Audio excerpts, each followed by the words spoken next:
बांझ क्या जाने प्रसव की पीड़ा, तो आप बांझ को गाली दे रहे हैं, ठीक है। इस तरह का जो वक्तव्य वो खुलेआम मीडिया के सामने देते थे। जयराम मातो जो 18 से 21 साल की महिलाओं को, पहले 21 से 50-49 था, अब क्या है कि 18 से 21 जो साल जो महिलाएं हैं, लड़कियां हैं, वो कह रहे हैं कि उनके खिलाफ हैं कि लड़कियों को देने से लड़कियों की आदत बिगड़ जाएगी, फिर वो पढ़ाई पे ध्यान नहीं देंगे। जयराम मातो का ये जो बयान है उसको आप कैसे देख रहे हैं? सबसे पहले रघुवर जी के बारे में बोलते हैं। वो वापस आए हैं, शायद उनकी बहू जीत गई है, तो इस खुशी में उनको थोड़ा सा हिम्मत मिल गया है। पहले तो उन्होंने इतना गंदा काम किया झारखंड में, सीएनटी एक्ट को कमजोर करने की कोशिश की। वो एक आदिवासी अगर उसके पास जाता है, गरीब आदिवासी, तो उनको झिड़क देते थे, उनके साथ दुर्व्यवहार का मामला आया था। देखिए 11,000 आदिवासियों पर उन्होंने देशद्रोह का कानून ठोक दिया, बहुत लोगों को जेल में है ना डाल दिया। तो इतने सारे कुकर्म आदिवासियों के साथ करने के बाद उन्होंने शुरू से ही ऐसे ही भाषा देते हैं, लेला की भोजी सबकी मौगी। बताइए, तो आप औरतों की क्या इमेज बना रहे हैं? आप कह रहे हैं कि औरतों का अपना कोई स्टैंड नहीं है।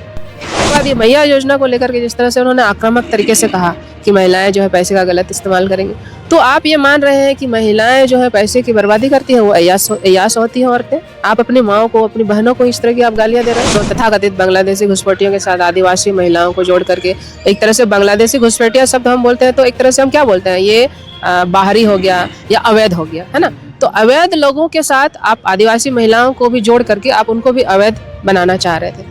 तो आप जो ये जो शब्द इस्तेमाल करते हैं, लैंड जिहाद, लव जिहाद, वो यूपी में यूज करते हैं, ठीक है। हिंदू लड़की जब मुस्लिम से शादी करती है तो लव जिहाद, वहाँ उन्होंने शब्द बड़ा प्रचलित किया। तो झारखंड में वो लैंड जिहाद जैसे शब्द का इजाफा। तो बीजेपी जो है ना औरतों का ऐसे इस्तेमाल करती है, वो यूज करती है, और औरतों को कभी भी वो सम्मान, वो जगह वो नहीं देती है। बीजेपी जो कार्यकर्ता स्तर के जो महिला कार्यकर्ता होती है, उनको कहीं वो जगह नहीं देती। आप लोगों ने देखा कि इस बार की जो झारखंड विधानसभा की जो चुनाव थी, उसमें जितने भी राजनीतिक पार्टियां थी, उन राजनीतिक पार्टियों का जो नजर था वो ज्यादातर महिलाओं के ऊपर था। चाहे वो सत्ता पक्ष की पार्टी, गठबंधन की पार्टी झारखंड मुक्ति मोर्चा हो, चाहे वो भारतीय जनता पार्टी, विपक्ष की पार्टी भारतीय जनता पार्टी, ज्यादातर फोकस महिलाओं पर दिखा। चाहे वो मैया सम्मान योजना को लेके हो, चाहे वो गोगो दीदी योजना को लेके हो, चाहे बांग्लादेशी घुसपैठ के मामले में हो, दोनों में महिलाएं ही निशाने पर थी इस बार, कि महिलाएं जिस तरफ जाएगी बहुमत उस तरफ आएगा। और हुआ भी कुछ ऐसा ही, क्योंकि पिछले बार का जो मैया सम्मान योजना का 1,000 रुपया है वो काम कर गया और सरकार पुनः बहुमत के साथ रिपीट की। हम तमाम चीजें को जानने का कोशिश करेंगे, आपको बताने की प्रयास करेंगे। हमारे साथ आज बातचीत करने के लिए हमारे साथ रजनी मुर्मू हैं, जो प्रोफेसर रजनी मुर्मू। अब प्रोफेसर किसी कारण से नहीं रही हैं, अपनी जो विचार है, क्रांतिकारी विचार है, उन विचारों की वजह से अब वो प्रोफेसर से निलंबित हो चुकी हैं। हम सीधे तौर से जानने का प्रयास करेंगे। रजनी जी जोहार, आपका पुनः आपका स्वागत है। जोहार जोहार। कैसे हैं आप? ठीक है, ठीक है। हाँ। तो इस बार का चुनाव आप जो देखे हैं, क्योंकि बता दूं कि रजनी मुर्मू का एक और परिचय है कि वो झारखंड मुक्ति मोर्चा की एक सिपाही बन चुकी हैं, उनका दामन थाम ली हैं। रजनी जी, इस बार जो देखा गया कि जो महिलाएं ज्यादातर, चाहे जो भी राजनीतिक पार्टियां हों, चाहे वो पक्ष हो या विपक्ष हो, उनका सीधा जो निशाना था वो महिला पर ही था। देखिए, सबसे पहले तो आज का जो दिन है 28 तारीख का, बड़ा महत्वपूर्ण दिन है। सबसे पहले बात कि आज जो सरकार ने घोषणा किया था, हेमंत सरकार ने, कि हम इलेक्शन के बाद, चुनाव जीतने के बाद जब हमारी सरकार बनेगी तो हम लोग 2500 रुपया देंगे। 1,000 से बढ़ा करके उन्होंने 2500 किया था। तो आज जो शोक दिवस के कारण या जो हमारे जो पूर्व प्रधानमंत्री की मौत के कारण वो नहीं हो पाया प्रोग्राम, नहीं तो बहुत राज्य स्तर पर बहुत बड़ा प्रोग्राम, एक तरह से क्या कहते हैं, एक खुशी का जो माहौल बनाने, मतलब कार्यक्रम बनाने का किया गया था, लेकिन वो नहीं हो पाया। इसके बावजूद आज हेमंत जी ने घोषणा किया है कि प्रोग्राम नहीं होगा महिलाओं को सम्मान देने का। इसके बावजूद हम पैसा सबके अकाउंट में भेज रहे हैं आज ही का दिन, क्योंकि आज कमिटमेंट किया है तो आज ही का दिन हम भेज रहे हैं। तो धीरे धीरे करके सब महिलाओं के अकाउंट में आज पैसा आ रहा है, तो ये बहुत ही बड़ी बात है। और देखिए, महिलाओं का जो मुद्दा है ना, वो सदाबहार मुद्दा है। आधी आबादी जो है उनके साथ जिस तरह से अन्याय होता है, अत्याचार होता है, या जिस तरह से उनको हाशिए पर धकेला गया है, वो वंचित है अधिकारों से, उनको प्रॉपर्टी पे अधिकार नहीं है, उनको राजनीति में देखिए उनकी ज़्यादा भागीदारी नहीं है, सामाजिक संगठनों में वो कहीं नहीं है, उनका कोई रोल नहीं है। तो महिलाएं जो है वो हमेशा ही, उनकी तो बात, उनके जो सवाल वो हमेशा रहेंगे, सालों भर रहेंगे, दशकों तक रहेंगे शायद, और 100 साल तक रहेंगे, जब तक महिलाओं को अधिकार नहीं मिल जाता है। तो इस चुनाव की अगर हम बात करें, जैसे आपने कहा कि इस बार जो चुनाव हुआ वो भी महिलाओं को लेकर के ही, उनके मुद्दों को लेकर के, महिलाओं की समस्याओं को लेकर के ही, दोनों ही जो बड़ी पार्टियां हैं, पक्ष और विपक्ष, बीजेपी और जेएमएम जो गठबंधन की सरकार जो यहाँ पर है, तो दोनों ही महिलाओं के मुद्दे पर उन्होंने अपनी लड़ाई लड़ी। तो जेएमएम का आप देखिएगा उन्होंने क्या किया कि ठीक है, अगर संविधान जो है वो कानून बनाया महिलाओं को प्रॉपर्टी पर अधिकार देने के बराबर का अधिकार, लेकिन समाज उस तरह से अभी अपने माइंड को विकसित नहीं कर पाया है कि वो जो संविधान में उसको जो अधिकार मिला है बराबर का प्रॉपर्टी देने का या बराबर का उनको अधिकार देने का, वो नहीं दे पा रहा है। तो सरकार देखिए, जन कल्याणकारी सरकार जो होती है ना, वो अगर समाज उस पर नहीं काम कर रहा है, उनको जो अधिकार नहीं दे रहा, तो वो अपने तरफ से प्रयास करती है कि डायरेक्ट हम उनको कुछ सुविधा दे, कुछ लाभ दे, कुछ प्रोत्साहन दे, कुछ सम्मान दे। तो ये काम हेमंत जी ने किया है और डायरेक्ट महिलाओं को उनके काम का सम्मान दिया है। घरों में जो वो महिलाएं काम करती है, अवैतनिक जो सुबह से लेकर के शाम काम करती है, उनका सम्मान दिया है। दूसरी तरफ महिलाओं का मुद्दा बीजेपी ने उन्होंने भी उछाला था कि हम जैसे कि यहाँ पर देश के जो प्रधानमंत्री है वो आए थे झारखंड, और उन्होंने एक नारा दिया था कि रोटी बेटी, हम बेटियों की हम लोग रक्षा करेंगे, बेटियों को लोग लूट के ले जा रहे हैं, पता नहीं कौन लोग लूट के जा रहे हैं। तो उन्होंने एक खास वर्ग को टारगेट किया कि यही लोग जो है आदिवासी बेटियों के साथ अत्याचार करते हैं, और आदिवासियों बेटियों के साथ अत्याचार करते हुए वो जमीन के साथ भी अत्याचार करते हैं। एक ही वर्ग जो है वही अत्याचार कर रहा है और बाकी कोई समस्या नहीं है, वही अत्याचार कर रहा है, और वही अगर उसी को खत्म कर दिया जाए तो फिर सारा समस्या सॉल्व हो जाएगा। लेकिन उस पर मैं आप लोगों का थोड़ा सा ध्यान बढ़ाना चाहूँगी कि वो जो कह रहे हैं ना कि बेटियों को लूटा जा रहा है या बेटियों के साथ जो अत्याचार हो रहा है, वो किन बेटियों को टारगेट कर रहे हैं? वही बेटियां जो मुखिया बन गई हैं, जिला परिषद अध्यक्ष बन गई हैं, वार्ड पार्षद बन गई हैं, उनको टारगेट कर रहे हैं। तो जो पावरफुल हो गए हैं अब आप उनका आप लिस्ट जारी कर रहे हैं, ठीक है। अच्छा, जो चुनाव में देखा गया है कि इस बार जो है सो संथाल परगना की एरिया में कि जो मुखिया बनी हैं वो कहीं ना कहीं उनके पति गैर आदिवासी है ना, तो उनको उन्होंने बकायदा, जो ये देखिए सबसे पहले निशिकांत दुबे जो गोड्डा के सांसद है, उन्होंने सबसे पहले ये बात उठाया और उनकी बकायदा लिस्ट भी जारी कर रहे हैं महिलाओं का नाम। तो एक तरह से ना आप क्या कर रहे हैं, फतवा जारी कर रहे हैं महिलाओं के खिलाफ, आप उनका नाम, तो आप किन महिलाओं को, आप किन को बचाने की बात कर रहे हैं? आप वो महिलाएं जो खुद सशक्त है ना, पावर में है, पोजीशन में है, अच्छी जगह वो सेटल हो चुकी है, अपना परिवार उनका बस गया है, अच्छा से सम्मानजनक जिंदगी जी रहे, आप उनको बचाने की बात कर रहे हैं। देखिए, जबकि हमारे झारखंड में बेटियों की स्थिति ऐसी है कि यहाँ पर असुरक्षित पलायन हो रहा है लड़कियों का, बड़ी संख्या में, भारी मात्रा में ह्यूमन ट्रैफिकिंग हो रहा है, बेटियां जो है घरों में एनीमिक है, उनका स्वास्थ्य अच्छा नहीं है, जो माँ बनने के दौरान जो है तो अच्छा स्वास्थ्य उनको सुविधा नहीं मिल जाने के कारण उनकी मौतें हो रही हैं, ठीक है, बीमारी के कारण उनकी मौत हो रही है, उनके साथ घरेलू हिंसा हो रहा है, घर में वो प्रताड़ित हो रही है, नशे करके उनके पति जो है या उनके घर के भाई लोग, अगर वो कोई लड़की सिंगल है तो उनके भाई उनको प्रताड़ित कर रहे हैं, अगर कोई महिला शादीशुदा है तो उनके पति उनको प्रताड़ित कर रहे हैं।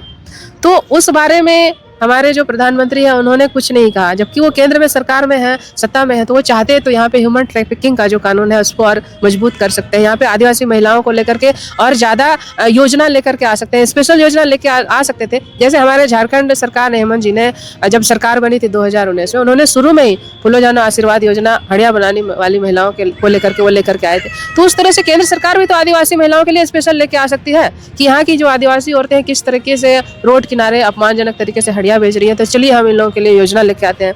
हमारा जो आदिवासी समाज का जो पूरा जीवन प्रत्याशा जो है ना, वो युवाओं का, खास करके पुरुषों का बहुत कम है, घट गया है। 40 साल 45 साल में उनकी मौत हो रही है। यहाँ पर प्रदूषण हो रहा है खनन के कारण, या जो जिस भी कारण से, जिस क्षेत्र में सबसे ज़्यादा खनन एरिया जो होते हैं, पत्थर के खदान है या कोयले के खदान है या यूरेनियम का खदान है, उस इलाके में, वैसे इलाकों में उनकी बहुत सारी स्वास्थ्य से संबंधित समस्याएं आ रही हैं।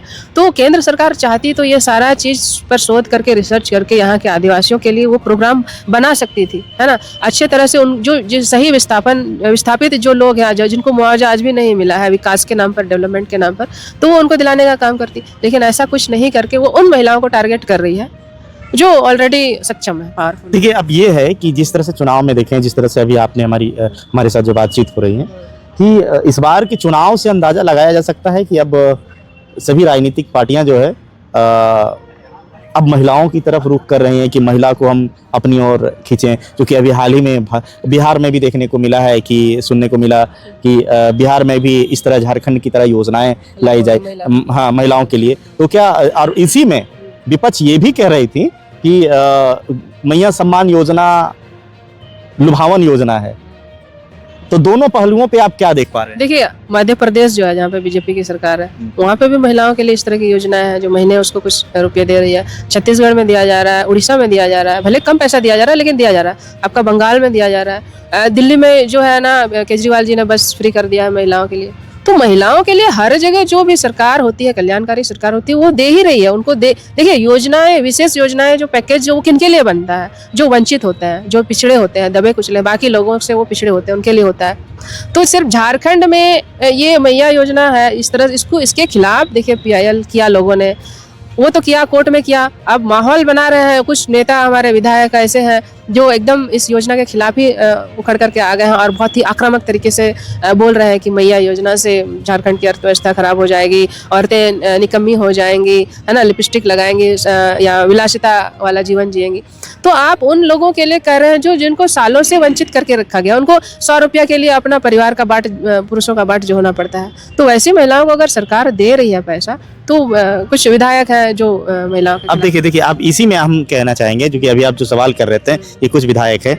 जयराम महतो जो 18 से 21 साल की महिलाओं को, पहले 21 से 50-49 था, अब क्या है कि 18 से 21 जो साल जो महिलाएं हैं, लड़कियां हैं, वो कह रहे हैं कि उनके खिलाफ हैं कि लड़कियों को देने से लड़कियों की आदत बिगड़ जाएगी, फिर वो पढ़ाई पे ध्यान नहीं देंगे। जयराम महतो का ये जो बयान है, उसको आप कैसे देख रहे हैं? ये बहुत ही घातक बयान है। देखिए, बहुत लोग कहेंगे ना कि भाई जयराम जी से हमको जलन है, या बहुत लोग ऐसे, उनके जो समर्थक है वो कमेंट करते हैं कि जयराम से हमको जलन हो रहा है। ये जलन की बात नहीं है, मतलब ये महिलाओं के अधिकार की बात है। आप अगर मेरे बारे में कहीं भी अगर आप डिस्कस कीजिएगा, मैंने हर जगह, चाहे वो अपना पार्टी का आदमी हो या पराया हो या बीजेपी का हो या जो, हमने जहाँ भी जिन्होंने भी महिलाओं के खिलाफ बयान दिया, हमने अपना स्टैंड क्लियर किया है कि हम हमेशा ही बोलेंगे। अगर कोई भी नेता, कोई भी बड़ा आदमी, कोई अफसर हो या नेता हो या मंत्री हो, प्रधानमंत्री, कोई भी अगर बोलता है तो हम उनके खिलाफ आवाज़ जरूर उठाएंगे। हमारा नाम उसी से ही है, जलन वाली कोई बात नहीं। तो जयराम महतो जी जिस तरह से अपने आप को उन्होंने एक छवि बनाई, या वास्तव में होंगे, दिल से वो महसूस करते होंगे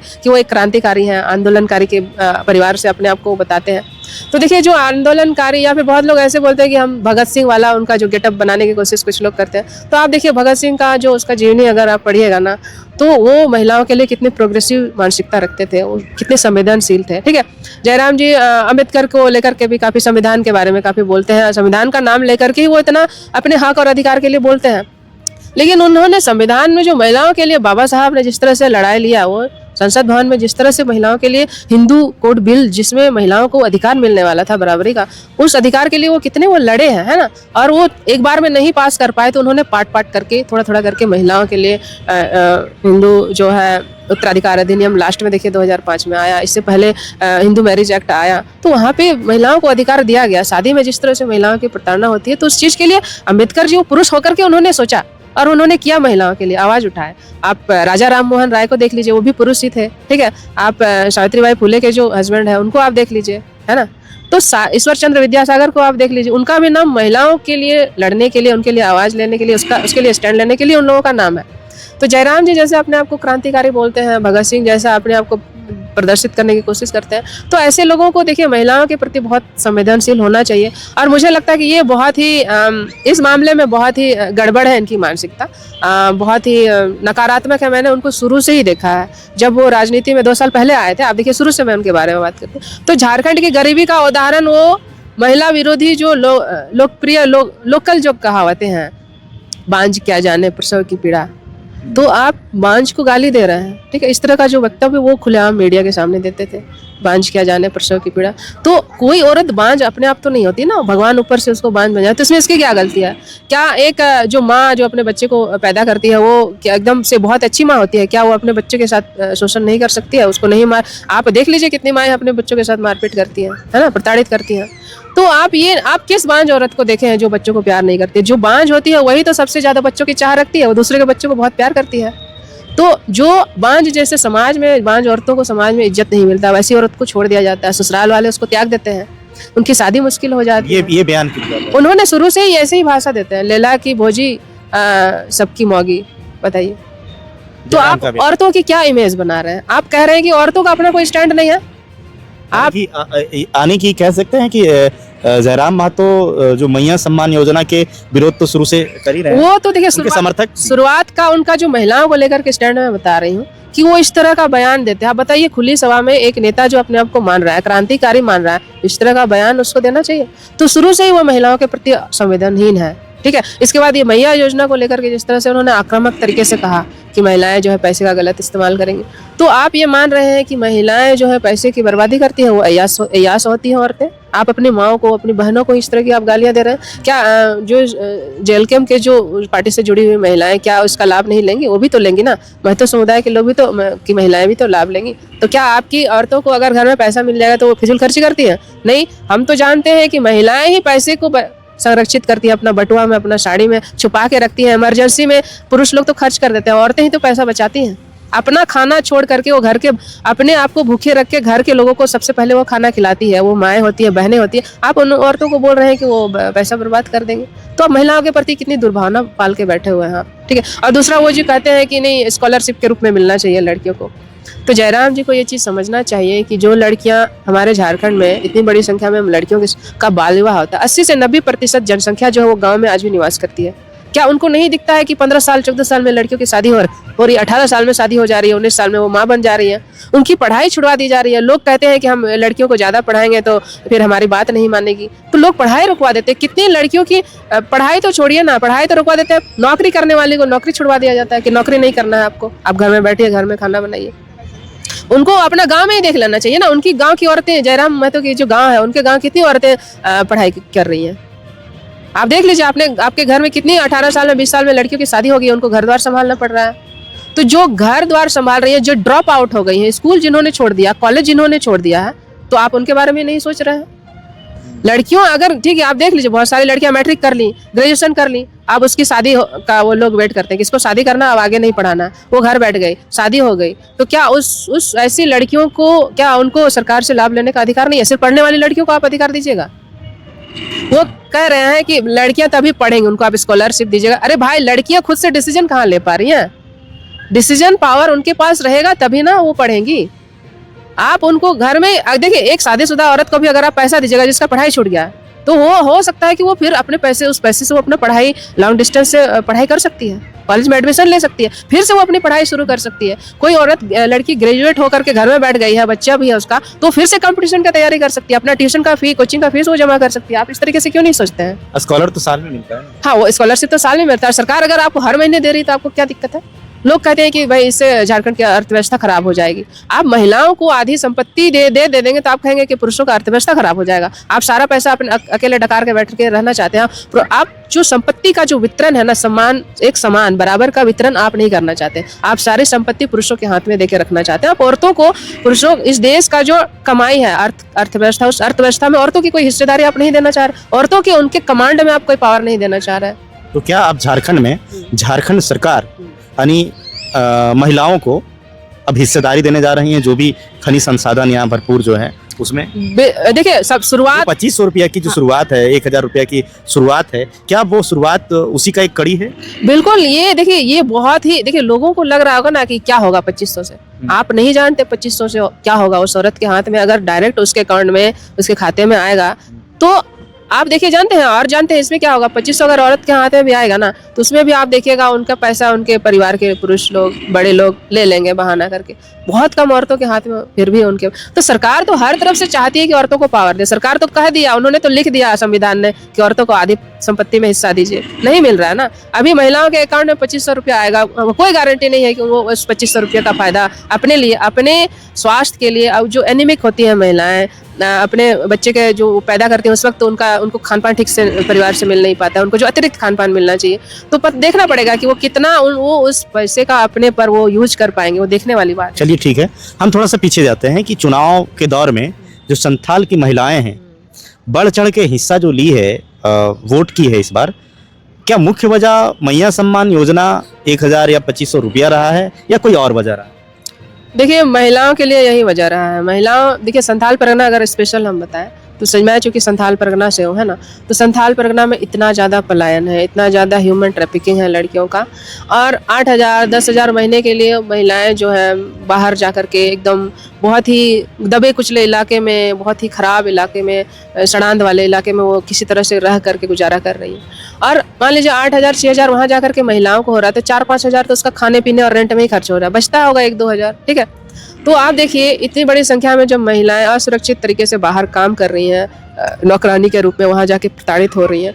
देखिए आप इधर पिछले 2 साल पहले जब यहाँ पे एक सुनीता खाखा का मामला आया था, जिसको एक बीजेपी नेत्री ने ही इतना प्रताड़ित कर दिया था कि वो विकलांग हो गई, उनकी याददाश्त चली गई, मानसिक रूप से शारीरिक रूप से वो विकलांग हो गए। तो दूसरों के घरों में जाकर के आदिवासी औरतें जो काम करती है ना, बहुत मानसिक और शारीरिक रूप से प्रताड़ित होती है और उसका आर्थिक शोषण होता है, सस्ते में उनको काम करवाया जाता है।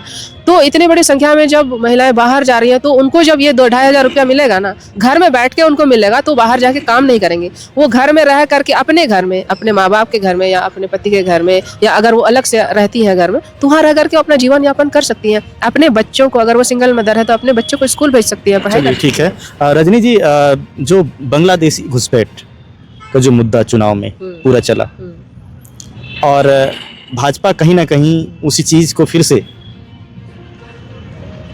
शुरुआत कर रही है, चाहे अदृश्य रूप से क्यों ना हो, तो उसमें क्या लग रहा था कि कहीं ना कहीं महिलाओं को टारगेट किया जा रहा था? बिल्कुल महिलाओं को टारगेट किया जा रहा था। बांग्लादेशी घुसपैठियों, तथाकथित बांग्लादेशी घुसपैठियों के साथ आदिवासी महिलाओं को जोड़ करके एक तरह से बांग्लादेशी घुसपैठिया शब्द हम बोलते हैं, तो एक तरह से हम क्या बोलते हैं, ये बाहरी हो गया या अवैध हो गया, है ना। तो अवैध लोगों के साथ आप आदिवासी महिलाओं को भी जोड़ करके आप उनको भी अवैध बनाना चाह रहे थे। तो जितना भी आप देखिए, अभी कल परसों एक आरटीआई एक्टिविस्ट जो है सिराज दत्ता, उन्होंने एक आवेदन दिया था सरकार को, सूचना केंद्र सरकार से मांगी थी कि पूरे देश में कितने जो है घुसपैठियाँ हैं, बाहरी घुसपैठियाँ। उन्होंने पूछा था उनसे, आप बताइए आपके पास आंकड़ा होगा, तभी तो आप इस मुद्दे को उछाल रहे हैं। तो केंद्र सरकार ने के पास कोई जवाब नहीं था। उन्होंने कहा नहीं, हमारे पास कोई आंकड़ा नहीं है। बिना आंकड़ा का, बिना डाटा का ये लोग हवाई में बात करते हैं कि बांग्लादेश। अरे भाई, आप जब कह रहे हैं इतनी बड़ी संख्या में घुसपैठिया है, तो आपके पास तो आंकड़े होने चाहिए ना। आपके बॉर्डर से कितने लोग आए हैं, कितने लोग अवैध तरीके से आए, आपके पास उसका रिकॉर्ड तो होना चाहिए। लेकिन सरकार के पास कोई जवाब नहीं था। उन्होंने कहा कि नहीं, हमारे पास कोई ऐसा कोई आंकड़ा नहीं है। फिर उनसे सिराज जी ने पूछा कि आप ये जो शब्द इस्तेमाल करते हैं, लैंड जिहाद, लव जिहाद, वो यूपी में यूज करते हैं, ठीक है। हिंदू लड़की जब मुस्लिम से शादी करती है तो लव जिहाद, वहाँ उन्होंने शब्द बड़ा प्रचलित किया। तो झारखंड में वो लैंड जिहाद जैसे शब्द का इजाद। उनसे भी पूछा गया कि लैंड जिहाद जो है वो क्या इसका मतलब है, क्या वो सरकार का परिभाषा में ये शब्द आता है? तो उन्होंने कहा कि नहीं, हमारे यहाँ हमारे सरकारी शब्द में, संसदीय शब्द ये बिल्कुल नहीं है, परिभाषित नहीं है, कानून की नज़र में ये कोई परिभाषित शब्द नहीं है। और लैंड जिहाद को इस तरह से वो ऐसे प्रमोट कर रहे हैं जैसे कि ये कोई अपराध हो रहा हो समाज में, ठीक है। तो इसका संबंध वो जमीन से जोड़ रहे हैं कि मुसलमान जो है आदिवासी बेटियों के साथ शादी करके जमीन खरीद रहे हैं आदिवासी लड़कियों के नाम से। तो ये भी समझने वाली चीज़ है। आप पूरे झारखंड में देख लीजिए, क्या जमीन खरीदने के लिए किसी से शादी करने की जरूरत है? यहाँ पे तो CNT एक्ट, SPT एक्ट लागू है, तो लोग ऐसे ऑफिशियली रजिस्ट्री करके जमीन खरीदते नहीं है। तो कैसे खरीदते हैं? एक तो लीज करके खरीदते हैं, लीज लेते हैं, दूसरा दान पत्र के जरिए लेते हैं। शादी करने की क्या जरूरत है किसी भी गैर आदिवासी को आदिवासी की जमीन लेने के लिए? आदिवासी की जमीन लेने के लिए वो आदिवासी इलाकों में जाते हैं, देखते हैं कि कौन सा आदिवासी परिवार जो है बीमार है, गरीब है ना, नशे का शिकार है। बहुत सारे आदिवासी पुरुष हैं जो नशे के कारण, एक बोतल हड़िया के कारण अपना जमीन बेच दे रहे हैं, या बेवकूफ़ी में या अनजाने में अपने भोलेपन में जमीन बेच दे रहे हैं। आप कहीं भी चले जाइए ना, जमीन तो ऐसे ही जा रही है। आप शादी का क्या मामला लेकर? शादी का तो कोई मैटर ही नहीं है। देखिए, अब तो बहुमत में सरकार है, आप सरकार के साथ हैं। बिल्कुल। भारतीय जनता पार्टी जिस तरह से उनकी करारी हार मिली है, इसके बाद वो एक नए चेहरे की तलाश में जुटी। लेकिन फिर से देखा जा रहा है कि जो राज्यपाल रहे हैं रघुवर दास जी, उनको फिर से बुलाया जा रहा है। और कहीं ना कहीं लग रहा है कि प्रदेश की कमान, जिस तरह से सूचना मिल रही है कि प्रदेश की कमान अब रघुवर दास के हाथों में जाने वाला है। उसके साथ में महिला विंग में भारतीय जनता पार्टी में आशा लकड़ा को लिया जा रहा है। तो क्या आशा लकड़ा ट्राइबल महिलाओं के बीच में अपनी बात को रख पाएगी? क्या वो अपनी ओर आकर्षित कर पाएंगी भाजपा की ओर, या क्या कल्पना सोरेन का के समकक्ष वो जा पाएंगी, या भाजपा कल्पना सोरेन के समकक्ष में उनको खड़ा करा पाएगी? देखिए, सबसे पहले रघुवर जी के बारे में बोलते हैं। वो वापस आए हैं, शायद उनकी बहू जीत गई है, तो इस खुशी में उनको थोड़ा सा हिम्मत मिल गया है। पहले तो उन्होंने इतना गंदा काम किया झारखंड में, सीएनटी एक्ट को कमजोर करने की कोशिश की। वो एक आदिवासी अगर उसके पास जाता है, गरीब आदिवासी, तो उनको झिड़क देते थे, उनके साथ दुर्व्यवहार का मामला आया था। देखिए, 11,000 आदिवासियों पर उन्होंने देशद्रोह का कानून ठोक दिया, बहुत लोगों को जेल में है ना डाल दिया। तो इतने सारे कुकर्म आदिवासियों के साथ करने के बाद पार्टी ने उनको एक तरह से राजनीति से छुट्टी दे करके उनको राज्यपाल बना दिया था। ठीक है, तो उनकी बहू जब जीत गए तो उनको फिर से कॉन्फिडेंस आ गया। लेकिन यहाँ के जो आदिवासी हैं वो इस चीज़ को भूलेंगे नहीं कि रघुवर दास जी ने किस तरीके से यहाँ के आदिवासियों को, उनके हक को कुचलने का काम किया और उनको हतोत्साहित करने का काम किया है। तो ये लोगों को याद रहेगा और उनकी छवि अभी सुधरने वाली नहीं है, कोई संभावना मुझे ऐसी नहीं दिखती है। लोग जान गए हैं कि किसी भी हाल में रघुवर दास जो है वो आदिवासियों के लिए सही नहीं रहेगा, पूरे झारखंड के लोगों के लिए वो सही इंसान नहीं है। वो अपशब्द का भी इस्तेमाल करते थे अपने, है ना, गलत शब्द का भी इस्तेमाल करते थे। देखिए, आशा लकड़ा जी के बारे में वो एक महिला है, तो जिस तरीके से चुनाव से पहले, जस्ट पहले पाकुड़ के मामले में वो पाकुड़ आई थी, गाय बथान के मामले में, और उन्होंने बयान दिया, मैंने सुना था उनका बयान कि यहाँ पर बांग्लादेशी घुसपैठी और इस तरह से आदिवासी महिलाओं की, उन्होंने महिलाओं को टारगेट किया था। मैंने वही कहा कि पावरफुल महिलाओं को उन्होंने टारगेट किया। वो उनके बारे में बात नहीं कर रही है कि कहाँ महिलाओं को के साथ अत्याचार हो रहा है, गरीब महिलाओं, वंचित महिलाओं, या जो लेबर जो महिलाएं हैं, घरेलू हिंसा की शिकार महिलाएं, उन पर उनका कोई बयान नहीं है। ठीक है, तो एक महिला होने के नाते हमारा एक रहता है कि महिलाओं के बारे में कुछ बोले, स्टैंड ले। तो देखिए, वो एक महिला है, ठीक बात है, लेकिन वो वही बोल रही थी जो उनको बोलने के लिए कहा गया था। ठीक है, आप एक चीज़ देखिएगा, मुझे तो उन पे थोड़ी सी दया भी आती है। चुनाव से वो गाय बथान वाले, पकड़ वाले मामले में खूब उनको यूज किया गया। आप देखिए, पूरे चुनाव में आप उनको कहीं पे भी भाषण देते हुए, सरकार के पक्ष में प्रचार करते हुए आपने कहीं देखा उनको? नहीं ना। तो बीजेपी जो है ना, औरतों का ऐसे इस्तेमाल करती है, वो यूज करती है, और औरतों को कभी भी वो सम्मान, वो जगह वो नहीं देती है। बीजेपी जो कार्यकर्ता स्तर के जो महिला कार्यकर्ता होती है, उनको कहीं वो जगह नहीं देती है।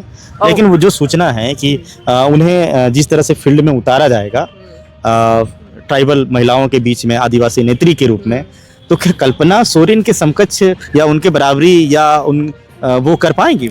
कल्पना जी देखिए, महिलाओं के अधिकारों की बात करती है। ठीक है, कल्पना जी कहती हैं, कल्पना जी उन महिलाओं को नोटिस करती हैं जो सुबह से लेकर के शाम तक काम करते हैं। आप उसका हर भाषण में सुनिए ना, चुनाव में जितने भी उन्होंने भाषण दिए। ठीक है, और उन्होंने नहीं भी, आपको मैं एक जानकारी देती हूँ जिसके बारे में कहीं चर्चा नहीं होती। अभी हम बात कर रहे थे डायन प्रताड़ना के बारे में। झारखंड में सैकड़ों महिलाएं डायन से प्रथा से पीड़ित हैं, प्रताड़ित होती हैं, कई हत्याएं होती हैं। उन्होंने डायन प्रथा पर काम करने वाली जो एक्टिविस्ट हैं, समाज सेविका छुटकी देवी से उन्होंने कुछ महीने पहले मुलाकात की। तो कल्पना जी की नज़र है कि भाई हमको किनके साथ मिलकर के काम करना। वो ऐसी महिलाओं के साथ मिल रही हैं जो महिलाओं के लिए काम कर रही हैं। तो छुटकी देवी जो है, आप उनको सर्च कीजिएगा, वो डायन प्रताड़ना को लेकर के उन्होंने लंबा आंदोलन किया है झारखंड में, और उनके लिए वो हमेशा सक्रिय रहती हैं। तो वो उनसे मिली। और अभी झारखंड सरकार ने देखिए, चुनाव से पहले उन्होंने पुलिस में महिलाओं को जेंडर सेंसिटिव बनाने के लिए, पुलिस जो प्रशासन है पूरे महकमा को जेंडर सेंसिटिव बनाने के लिए, मतलब महिला जो पीड़ित आती है उनके साथ कैसे अच्छा से बिहेव किया जाए, कैसे उनको अच्छा ट्रीटमेंट दिया जाए, कैसे उनको तुरंत न्याय मिले पीड़ित औरतों को, उसके लिए स्पेशल ट्रेनिंग की बात कर रही है। महिला पुलिस को और ज़्यादा सुविधाएं, महिला पुलिस होकर के भी उनके साथ जो भेदभाव हो रहा है डिपार्टमेंट में, उनको लेकर के उन्होंने एक रिपोर्ट पदाधिकारियों से, पुलिस पदाधिकारियों से मांगा है, उनकी राय ली है। संगठनों से, सामाजिक संगठनों से उन्होंने राय ली। तो कहीं ना कहीं आशा लकड़ा भी तो आदिवासियों के बीच में काम कर रही है, क्योंकि वो आदिवासी जनजातीय विभाग में। उनका काम दिखना भी तो चाहिए ना, क्या किया है उन्होंने, क्या किया जनजातियों के लिए? मुझे तो ऐसा नहीं दिखता, उनका कहीं कोई काम नहीं दिखता है। वो सिर्फ बयान देने आ जाती हैं गाय बथान में, बस वो बयान देने आ गई थी, है ना, सरना करती है। आने की भाजपा जो उम्मीद लगाई है कि अब फिर से रघुवर बैक किए हैं, अब जो है सो झारखंड में और अब जनाधार भाजपा का मजबूत होगा, तो उसमें क्या लग रहा है कि अब और मजबूत होगा या डाउनफॉल में जाएगा? क्योंकि आप एक झामुमो नेत्री भी हैं, प्रोफेसर भी रही हैं। देखिए, जिस तरह से अभी हेमंत जी का मैं काम देख रही हूँ और जिस संवेदनशीलता के साथ वो हर मुद्दे को उठा रहे हैं, है ना, हर टॉपिक को वो लेकर के, इधर मैंने इस बार ही शायद मुझे लग रहा है कि हेमंत जी ने बहुत डीप स्टडी की है झारखंड की राजनीति और झारखंड के आदिवासियों को लेकर के। आप उनका पोस्ट वगैरह भी पढ़िएगा। और मैं बड़ा गौर से सुनती हूँ उनका हर वीडियो। उन्होंने एक बार कहा कि गांव में, पिछड़े इलाकों में या अनपढ़ परिवारों में बेटियों को वो सम्मान नहीं मिलता है, तो हम उनको सम्मान दे रहे हैं। ये डायलॉग उनका मैंने सुना था। तो एक राजनीतिक नेता जानते हैं समाज के खिलाफ जाकर के ऐसा कभी बोलने की हिम्मत नहीं करता है। आप नेताओं को देखिएगा हमेशा रूढ़िवादी अंधविश्वास के खिलाफ ज़्यादा बोलने की हिम्मत नहीं कर पाते। तो हेमंत जी का मैंने ये स्टेटमेंट भी देखा था कि वो बोल पा रहे हैं कि लड़कियों के साथ कहाँ पे भेदभाव हो रहा है, तो हमको उस भेदभाव को जितना सरकार से संभव हो हम पाटने की कोशिश करेंगे। बांटने की कोशिश करेंगे। चलिए शुक्रिया रजनी जी, चूँकि चैनल पे आने के लिए। फिर हम मुलाकात करेंगे और रजनी जी का जीवन परिचय थोड़ा जानने का प्रयास करेंगे कि रजनी जी का जो संघर्ष की गाथा है, कैसे वो एक प्रोफेसर बनी, प्रोफेसर के बाद कैसे जो है प्रोफेसर पद उन्हें छोड़ना पड़ा या हटाया गया, कैसे जो है वो आगे वो लड़ती रहीं, किस मुद्दों को लेकर लड़ती रहीं, संथाल परगना में कैसे जो है सो एक पॉपुलर हुई और एक प्रोफेसर से एक नेता तक का जो सफ़र है वो क्या कुछ रहा रजनी मुर्मू का, वो हम नेक्स्ट एपिसोड में देने का प्रयास करेंगे। इन्हीं चंद बातों को लेके, इन्हीं चंद सवालों की जवाब को लेके मैं लेता हूं आज विदा। दीजिए पंकज कुशवाहा को विदा। जोहार।